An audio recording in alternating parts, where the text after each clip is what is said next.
Hey everybody, I'm Sara Wiseman. Today we're going to talk about chakras and how you can heal yours. So first of all, are chakras even real? To a person who has experienced the energy of a chakra, they are as real as any other part of our being. And yet, for other people, chakras are more of a concept or philosophy or a kind of a psychology that lends context to our experiences. Other people also think they have no connection whatsoever to these energy centers. So, whatever you think of chakras, there's a consistency throughout scripture, literature, and tales of personal experience, that really keeps chakras at the forefront of the metaphysical and mystical teachings for thousands of years. And of course, chakras have now, well, they've been here a long time, but they've made our way into our vocabulary and they're in modern culture. And we use these chakra based feelings like terms like gut feelings and heartfelt. This is all about the chakras. So, for example, have you ever felt in your abdomen a sensation that warned you about something? And that's your third chakra speaking. If you've ever felt a warm feeling in your chest as you hug someone, and that's your heart chakra talking to you. Or maybe you just find yourself responding to a call or a text with, I was just thinking about you, and that's your crown chakra at work with its feelers reaching out infinitely, connecting into our oneness. So, a little knowledge of chakras can be really useful to your overall well being and healing. And when you practice the mystical techniques of opening or healing chakras, you can improve your overall health and heighten your intuition and increase your psychic awareness. So let's review again, or review a little more deeply. Chakras, our circles of energy located along the long axis of our body from the tailbone to the top of the skull. And the layout of the seven chakras is aligned to our spinal column. So chakras are in the back, but they are also in the front. It's just an interesting way to think about the spine as having front and backward direction. So traditionally, chakras are shown in a drawing. So they're shown as like flat circles, but they're really a spherical globe of energy filling three-dimensional space that changes size by expanding and contracting. Each chakra presents in a specific location on your body. It has a certain energetic quality to it, and it can be influenced by words, actions, thoughts, and other energy forms. So, starting from the bottom, going up, the first chakra is the root. The second chakra is the seed. The third chakra we might call the core. The fourth chakra is the heart. The fifth chakra is the voice. The sixth chakra is the third eye. And the seventh chakra is the crown.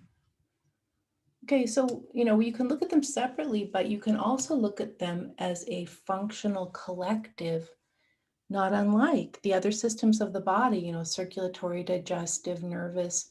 So the chakras are separate units that function on their own, but they also work together in relationship to each other.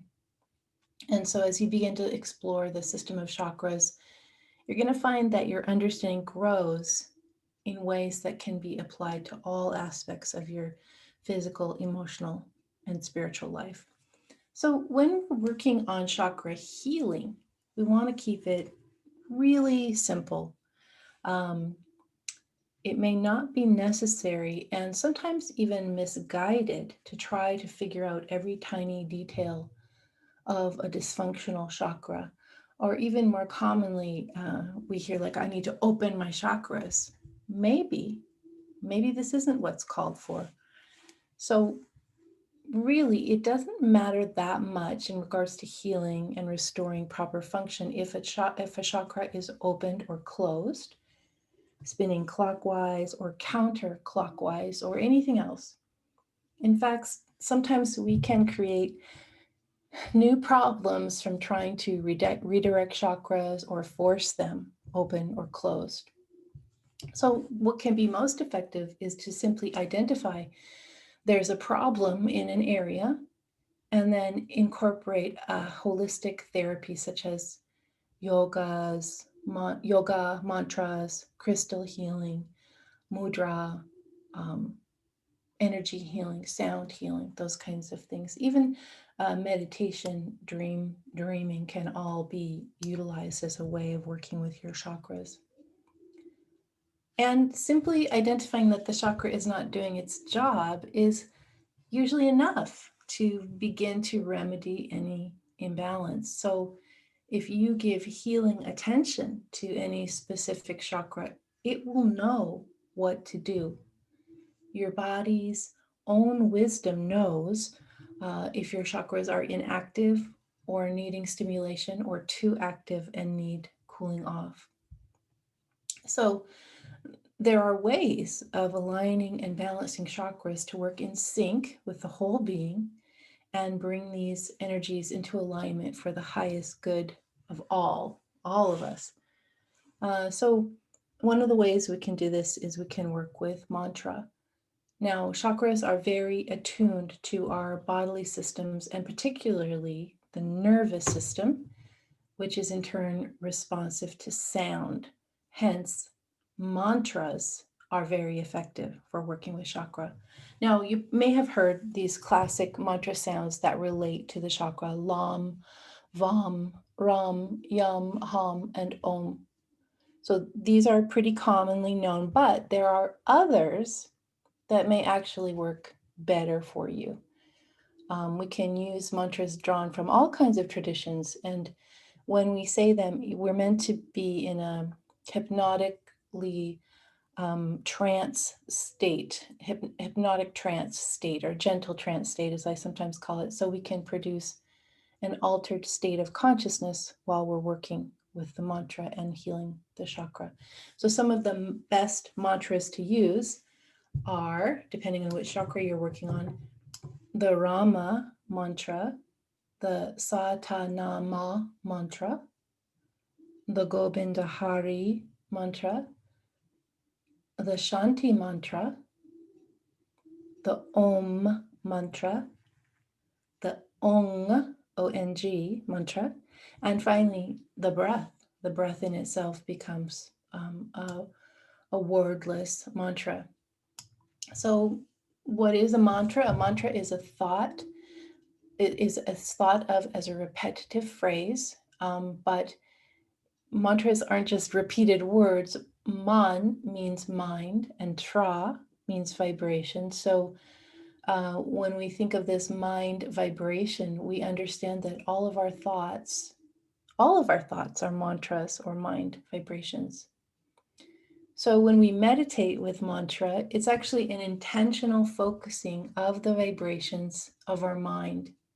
Now, we already know in the physical world that every action has a reaction, but this is the same with our thoughts. This is the same with our intentions. So the science of mantra uses vibration as silent thought or vocalized aloud. So you can use it in your own mind as part of your meditation, thinking or saying in your own mind the mantra, or vocalized to engage with the world around us and also add that element of sound vibration.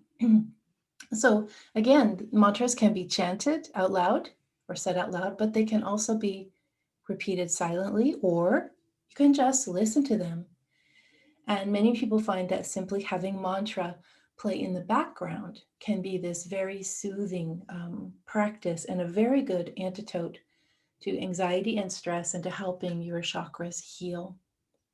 And finally, breath has a rhythm, so do chants. So when you are working in this state of meditation and working with your mantras and working to heal your chakras, you can always take an inhale as you feel a natural break in the sound, and then a pause. And whenever you've This is going a little deeper, but whenever you've used up your breath, you can inhale again and begin the next round of chant. So you're beginning to practice a circular form of breathing. So if you'd like to learn really so much more about healing your chakras, please go to sarawiseman.com and then go to courses and then go to the Chakra Project. And for this course, the Chakra Project, we are especially excited to have our first expert guest teacher, Dr. Steve Koch. And Dr. Steve is an author, a chiropractor, a master energy healer, and master teacher of meditation and Kundalini yoga for over 40 years. And so in the Chakra Project, he's created lessons and mantras for you to heal your own chakras. And as part of the bonus of this particular course, you get all the sound healing as a separate file, so you can use it anytime you want on your own devices. I'm Sara Wiseman, and thank you so much for listening.